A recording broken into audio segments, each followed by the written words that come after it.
All right, Shalom. It's your brother Kashkwala coming back at you with another lesson, another installment to the 12 Feathered Wing series, giving all glory, honor, and praises to Yahweh by Hashem, Yahweh Shai, by Hashem Chakwadash. Double honors to the apostles and elders of Great Millstone who rule and teach well. Peace, love, salutation to the elect 144 first fruit.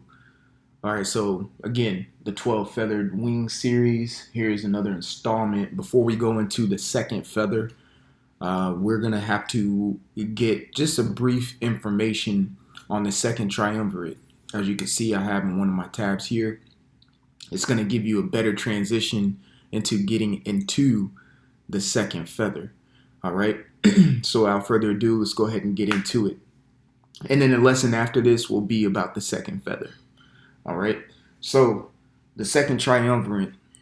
So of course we have the first triumvirate, of which we did go through in the first lesson of this series, labeled the Servile War, and that went into Julius Caesar, Crassus, and Pompey. That was the first triumvirate.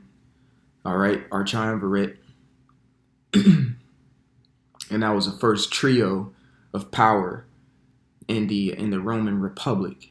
So now the second triumvirate came after Julius Caesar's assassination, as you can read in the first. I'm gonna zoom into this, as you can read into the first sentence there. So the second triumvirate, 43 to 32 BC, all right, was a political alliance formed after the Roman dictator Julius Caesar assassination, comprising Caesar's adopted son Octavian, which you could say Octavian was adopted, but we're going to get into that when we do the second feather. All right, because like it's mentioned here, the future emperor later renamed Augustus. So he is the second feather. So the dictator's two most important supporters, Mark Antony and Marcus Aemilius Lepidus. All right, or just say Lepidus. All right, so the triumvirate for organizing the Republic, it was formerly known, ruled the Roman Republic essentially as a military dictatorship. So this was the second triumvirate, was the hard transition to the empire. That's exactly what was happening. It was just a hard transition to the empire. Okay, so pretty much the rest of this lesson is pretty much going to be like a commentary over it. I'm not going to read from this. So the second triumvirate really was the start of dictatorship in Rome. Mark Antony, Lepidus, and Octavian started a dictatorship with one another. With this dictatorship, they were able, as a trio, to make laws, nominate magistrates and governors, and make prescriptions. All right, and make prescriptions. Okay, so I'm gonna read a little bit of Second Ezra 11. All right, so pretty much if you go through my last lessons, we got through verses 1, 2, 3, and 4. Okay, and we've been skipping around a little bit just for the sake of the topic of the lesson. But at the end all, the whole series will go through every single verse in this chapter. All right, to a certain extent. Probably it will go all the way. I'll cover Second Ezra's 11, probably all the way to I want to say like maybe verse like 35 or something. All right, because I'm really just going into the Roman emperors, or the Caesars. Okay, but here today we're gonna probably start at like verse 7 and go to maybe like verse 14 maybe, and it's still going to be a brief synopsis, not in depth, because we're speaking about the second triumvirate, and I don't want to spoil the next lesson when we go into the second feather, which then I'll get in depth from verses 7 to 14. All right, and maybe I'll do a separate lesson of the 12 feathered series, and it will just be labeled 12 feather series breakdown of verses 1 through 5. All right. So going here, it says, verse 7, and I beheld, and lo, the eagle rose upon her talents and spake to the feathers, saying, watch not all at once, sleep everyone in his own place, watch and watch by course. Now, what is it saying in verses 7 and 8? Oh, let me read verse 9. But let the heads be preserved for the last. So what is it saying between verses 7 and 9?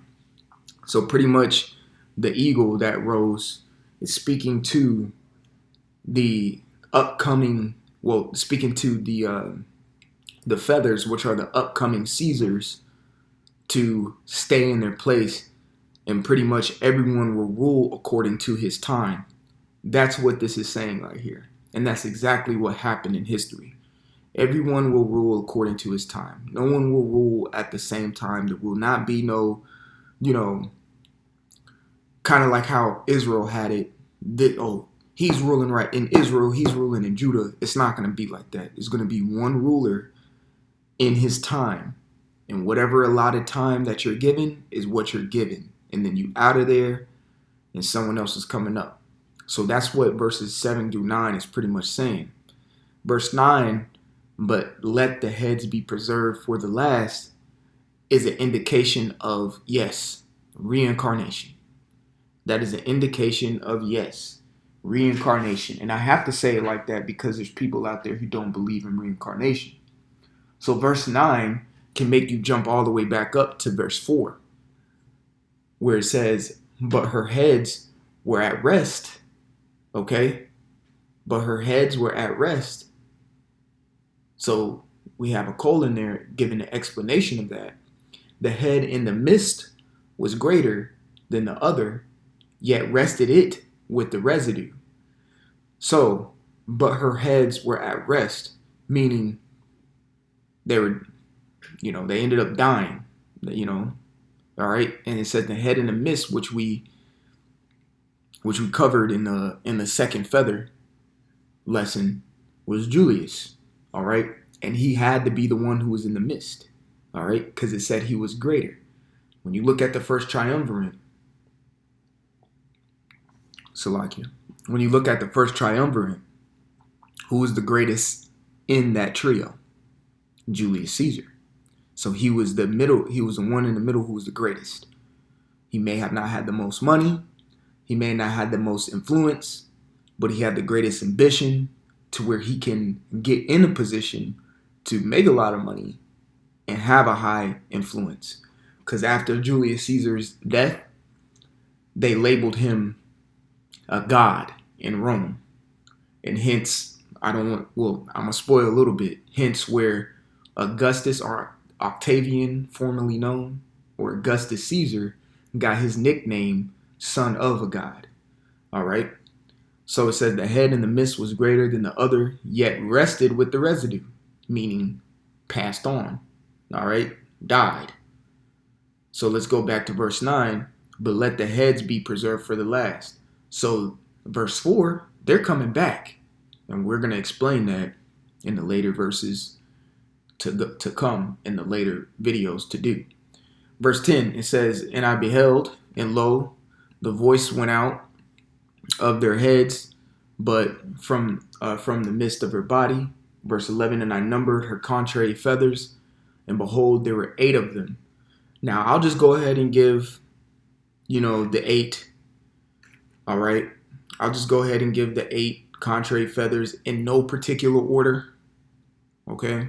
No particular order. But here's the 8 contrary feathers that we're going to do separate lessons on each of them.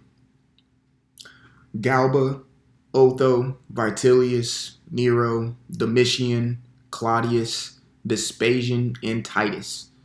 And within that is the Flavian dynasty. That is a Easter egg right there, you could say. Me saying that. Flavian dynasty. All right, within those 8 contrary are the Flavian dynasty. Verse 11, it says, and I numbered the contrary feathers, and behold, there were 8 of them.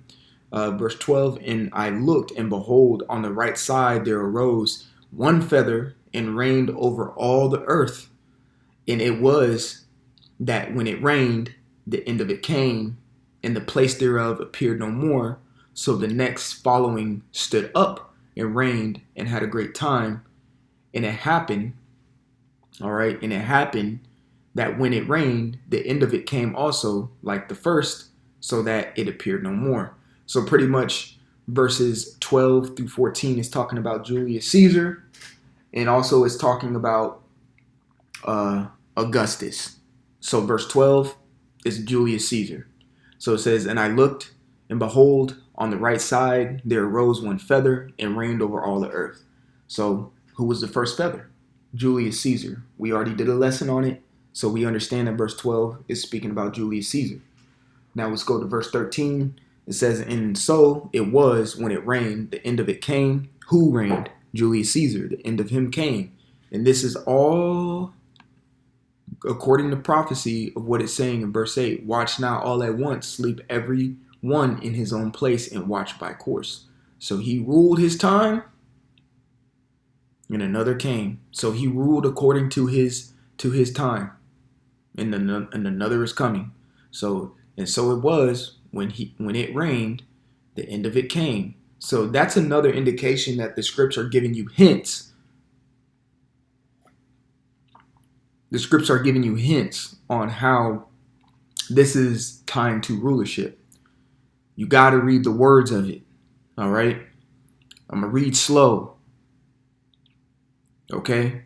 And I looked in verse 12, and I looked, and behold, on the right side there arose one feather. So this is speaking of the first feather. Now, the scriptures speak metaphorically.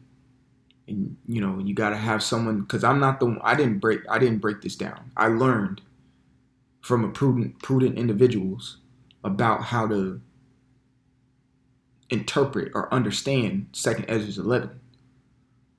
So a lot of people would think it's an actual eagle with feathers talking to itself. Okay? It says, arose one feather and reigned over all the earth. All right? Yes, you have to break it down simplistically, even though you may sound quote unquote stupid, but can a feather reign? Come on. Because people will take this literally. A feather is a feather that's plucked off a bird. This is metaphoric. A feather is an example of somebody who is ruling in this sense. Why? Because it says the word reigned.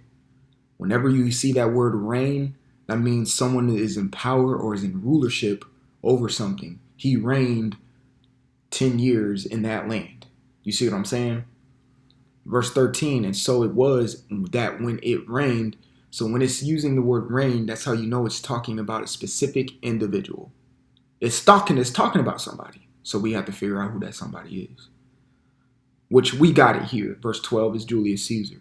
He is that one feather that arose. It says the end of it came, and that was during March 15th. I forgot what BC that was. That was let me just see. I forgot. You could look it up. It's easy, just Google Julius Caesar, but it was March 15th. All right, the Ides of March of when Julius Caesar died. So that's the end of it came. So the end of that reign came when he was assassinated, and the place thereof appeared no more, meaning his place. So we're going to stop right here because it says, so the next following stood up and reigned and had a great time. So in between here, the second triumvirate took place. Because after the end of it came, and the place there appeared no more, where the place that Julius Caesar didn't appear no more is when the second triumvirate came about. And then we can get into the explanation of the verse. All right.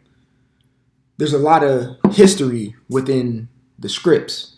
The saying is, in order to understand the mystery, you got to know the history. Okay? In order to understand the mystery, you got to understand the history. So now we're going to get into the second triumvirate. Of course, we read it when the Roman dictator Julius Caesar was assassinated. The second triumvirate started coming up. All right, so of course we got who consisted of the second triumvirate, which of course was Mark Antony, Lepidus, and Octavian, formerly or Augustus, formerly known as Octavian. So they, again, I'm gonna repeat myself, they were able as a trio to make laws and nominate magistrates and governors. So they were just ruling everything. They chose who was in office. They chose what law went past. They made the laws. So you can see how the republic started to be what? Diminished and demolished when the second triumvirate came. Because a republic was meant for the people to have a say of who rules, the Senate, laws, and things of that nature, or aka vote on things. Now, how the Roman Republic came about, which you got to understand about Rome. Rome started off as a monarchy, so meaning it had a king, and the people didn't like that and took the king out of the equation and made it a republic. So Rome started off as a monarchy, then turned into a republic. It wasn't the Roman Republic first, it was the Roman monarchy, then the Roman Republic, then the Roman Empire, then so on and so forth. You know, the Byzantine and all of that good stuff. Okay? But that's for a later topic. So, and then also they were able to make prescriptions. So let's speak about a little bit about Mark Antony. All right? Mark Antony. This guy. Okay? Mark Antony. He probably looked like this little fucking weirdo, man. All right? This guy, Mark Antony. So Mark Antony, he assisted, you're going to notice the most common things the second triumvirate had in common with one another. So Mark Antony assisted Julius Caesar in Julius Caesar's rise to dictatorship, and then he took the role of leader once Julius Caesar was assassinated. So Mark Antony kind of spearheaded this. You know what I'm saying? He kind of spearheaded this. So let's go to Marcus Lepidus. All right? This ugly ass nigga. Okay? Marcus Lepidus. I'm just giving, quick facts just for the sake of time. So Marcus Lepidus was a general of the Roman army at a point. He was alongside Julius Caesar as well. And believe it or not, well, believe it because it's in history, he was the last Pontifex Maximus of the Roman Republic. So he had notable power. Now when you go back to the first feather video, I went into what the Pontifex Maximus was.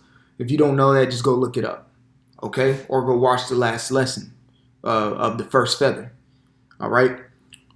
Just quick. It is a high office in the Roman Republic. Very high office. Okay? One of the strongest offices. All right? And then, of course, who is the second feather? All right? Octavian, or aka known as Augustus. Augustus, that's off. All right?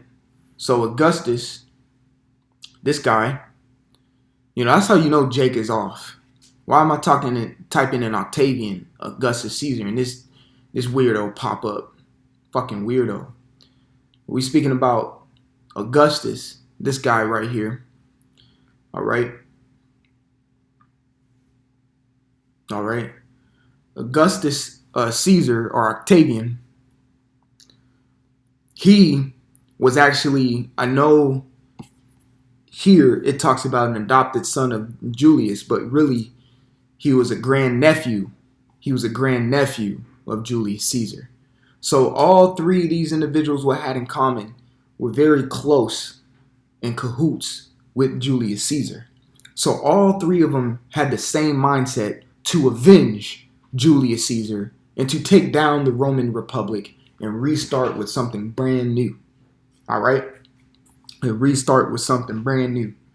So Mark Antony, Lepidus, Augustus, or Octavian all had the intents to avenge Julius Caesar. Okay. Now, one thing about Mark Antony, this devil, okay, he is the one who set up the Herodian dynasty. And we know what the Herodian dynasty did to the Israelites. I had to mention that fact. Okay? He was the one who set up, the Syrian governments, Syrian governors and things of that nature, which you can read about Syrian governors in Luke, the 2nd chapter. When it mentions Augustus, which I'll bring that verse up or that chapter up when I do the second feather lesson. Salakia. Luke, the 2nd chapter. It speaks about Caesar Augustus and then Cyrenius, which Cyrenius is just a title. And I'll go into who Cyrenius actually is as a person here. But